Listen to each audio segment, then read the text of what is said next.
اعوذ باللہ من الشیطان الرجیم بسم اللہ الرحمن الرحیم۔ آج کی حدیث مبارکہ کا عنوان ہے جہنم کی آگ کو حرام کر دینے والا عمل۔ سیدہ ام حبیبہ رضی اللہ عنہا بیان کرتی ہیں کہ رسول اللہ صلی اللہ علیہ وسلم نے فرمایا: من حافظ علی 4 رکعات قبل الظہر و 4 بعدها حرم علی النار۔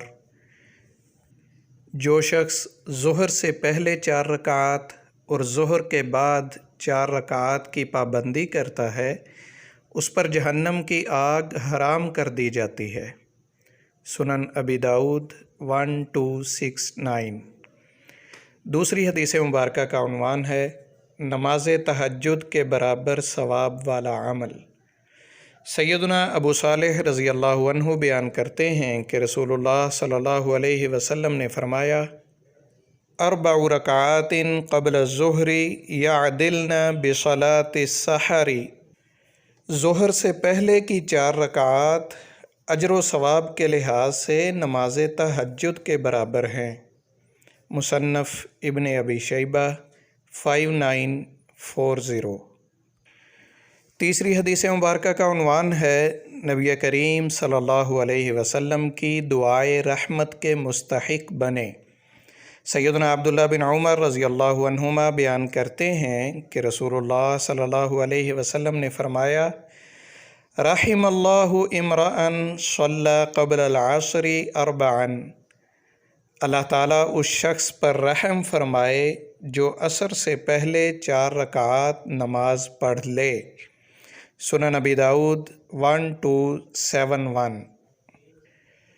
چوتھی حدیث مبارکہ کا عنوان ہے جس گھڑی آسمان کے دروازے کھولے جاتے ہیں۔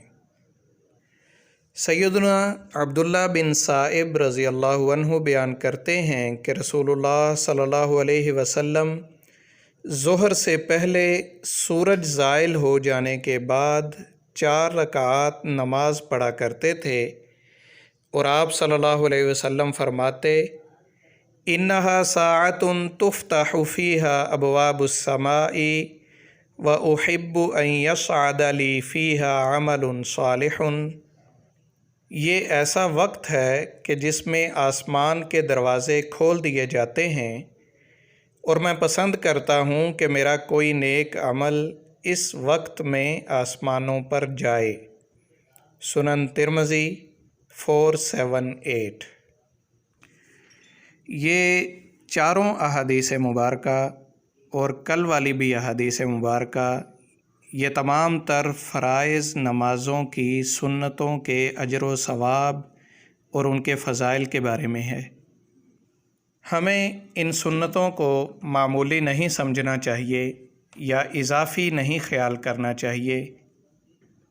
بسا اوقات دیکھنے میں آتا ہے کہ کچھ لوگ صرف فرائض کو ہی اہمیت دیتے ہیں، فرضوں سے پہلے اور بعد والی سنتوں کو چھوڑ دیتے ہیں، قصداً اور عمداً چھوڑ دیتے ہیں، جان بوجھ کر۔ ایسا ہرگز نہیں کرنا چاہیے، بلکہ ایک حدیث مبارکہ کی روح سے روز قیامت انسان کے نامہ اعمال میں اگر نمازوں کی کمی دیکھی جائے گی، فرائض میں کمی ہوگی، تو اسے سنتوں سے پورا کیا جائے گا۔ ذرا غور کیجئے کہ اگر ہم نے سنتیں پڑھی ہی نہ ہوں، سنتیں ادا ہی نہ کی ہوں، تو پھر روز قیامت ہماری فرض نمازوں کی کوتاہیاں اور کمیاں کیسے پوری ہوں گی؟ دعا ہے کہ اللہ تعالی ہمیں عمل کی توفیق عطا فرمائے۔ آمین۔